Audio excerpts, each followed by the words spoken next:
त्या आजीनं माझ्या हाताला पकडत सांगितलं की बा त्याला भाषा समजत नाही, हे तर गडूस आहे, म्हणजे इथं पावरी भाषेमध्ये साप आहे, पुढे जाऊ नका.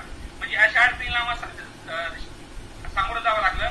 आणि पालकांची एक उदासीनता होती, कारण की या पाड्यावरती शिकणारी ही पहिली पिढी होती की एक बाहेरचा माणूस येऊन इथं शिकवत आहे. ते कसं तर काम चांगलंच होतं, पण इथून बाहेरून शिकणारा माणूस एक मी पहिला माणूस होतो. त्यामुळे पालकांची उदासीनता होती किंवा मुलं शिकतील का, नाही शिकले तर त्यांना तिथलं कामच जमतील का, अशा भरपूर अडचणीला होत्या. आणि त्याप्रमाणे माझी भिन्न संस्कृती होती, इथले सण उत्सव वेगळे होते, माझे सण उत्सव वेगळे होते. या सर्वांना सामावून घेणं हे माझ्यासाठी खूप अडचण येत होतं. आणि याला फक्त एकच कारण आहे की देगा सरांनी सपोर्ट केल्यामुळे आम्ही इथं काम करू शकतो. आणि मुलांची स्वच्छता होती.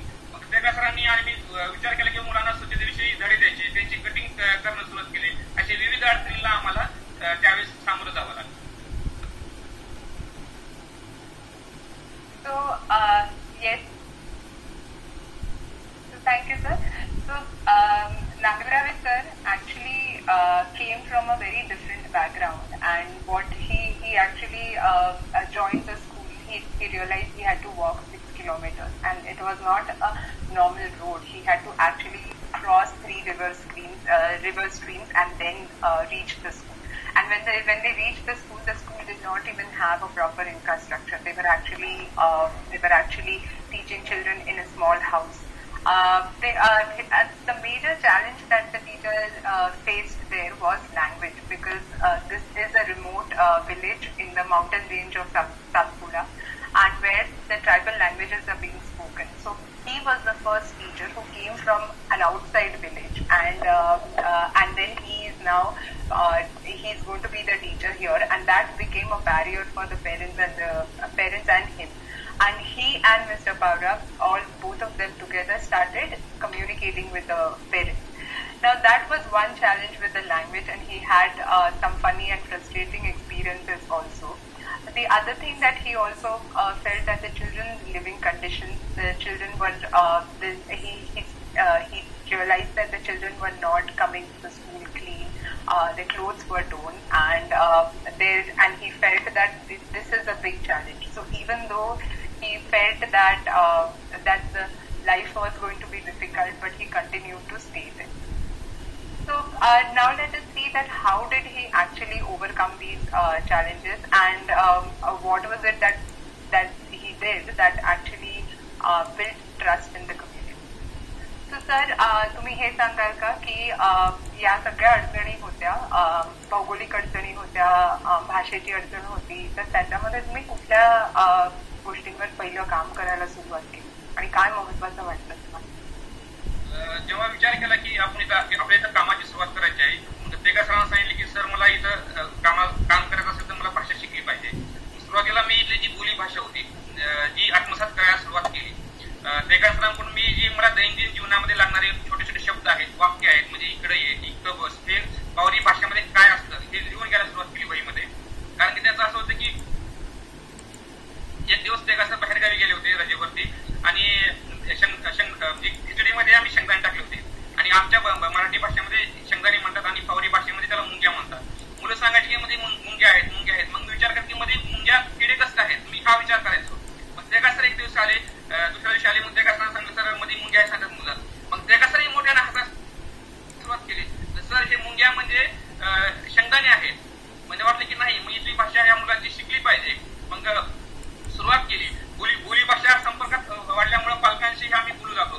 पालकांची जी भाषा आहे ती मग समजू लागलो. पालकांना वाटलं की नाही, बाहेरचा शिक्षक इथल्या स्थानिक शिक्षकांना सोबत घेऊन भाषा शिकत आहे, काम करत आहे, दुर्गमतेवर मात करत आहे, आणि मुले इथले जास्त निसर्गामध्ये रमलेले होते. मग मुलांना आम्ही शैक्षणिक साहित्य निसर्गातून द्यायला सुरू केलं. नदी नाल्यातून शंख Shipley,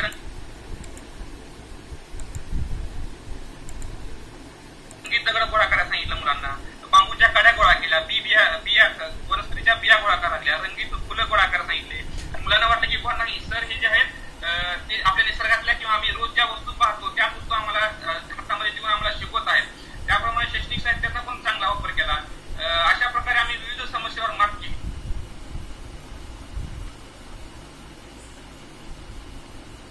So the first thing that you had to learn was the language, because you had when you were speaking, I think the children must have been laughing at that time.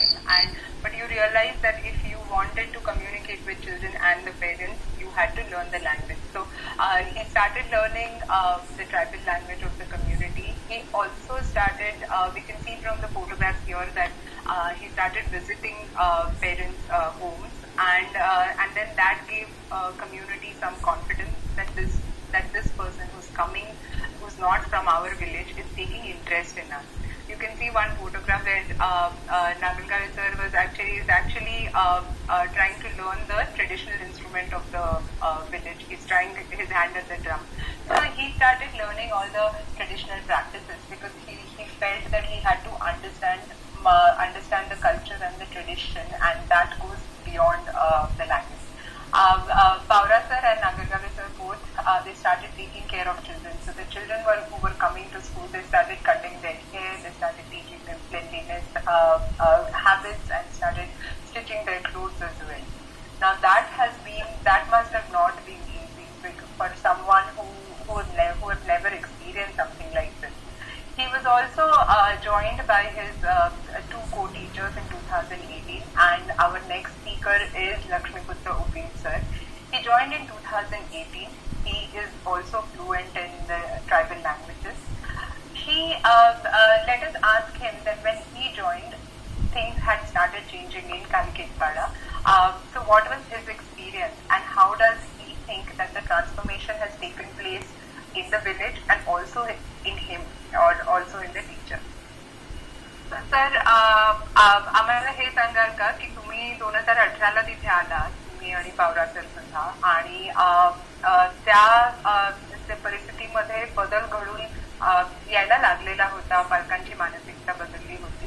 तर मग तुम्हाला हा बदल फक्त कम्युनिटीमध्ये, पालकांमध्येच जाणवला की हा स्वतःमध्ये सुद्धा घडून आला असं तुम्हाला वाटतं तेव्हा पुढे काम करायला सुरुवात केली? मी जेव्हा या शाळेवरती आलो तेव्हा मला इथे अतिशय सकारात्मक बदल असे घडवलेले दिसले, कारण प्रोफेसर आणि तेगा सरांनी आधीपासून काम सुरुवात केलेली असल्यामुळे इथल्या नैसर्गिक वातावरणामध्ये मलाही जोडून घेणं गरजेचं होतं, कारण एक शैक्षणिक वातावरण गावामध्ये ऑलरेडी तयार होत होती. तर मी पण एक भिन्न संस्कृतीमधून आलेले व्यक्ती होतो, आणि इथे आल्यानंतर एक सामाजिक परिस्थिती इथल्या दुर्गम भाग आणि डोंगराळ भागामध्ये आल्यानंतर मी स्वतःमध्ये माझे खूप मोठे बदल झाले. आणि कालिकेतपाड्यामध्ये विचार केला तर पालकांची खूप जागरूकता निर्माण झाली होती. शिक्षण हे दिलंच पाहिजे, शिक्षण ही गावची प्राथमिकता झाली होती. अशा परिस्थितीमध्ये आपण काम करणं गरजेचं होतं, कारण मुलं जर आपले कालिकेतपाड्याची मुलं जर 3-4 किलोमीटर पायी रोज शाळेत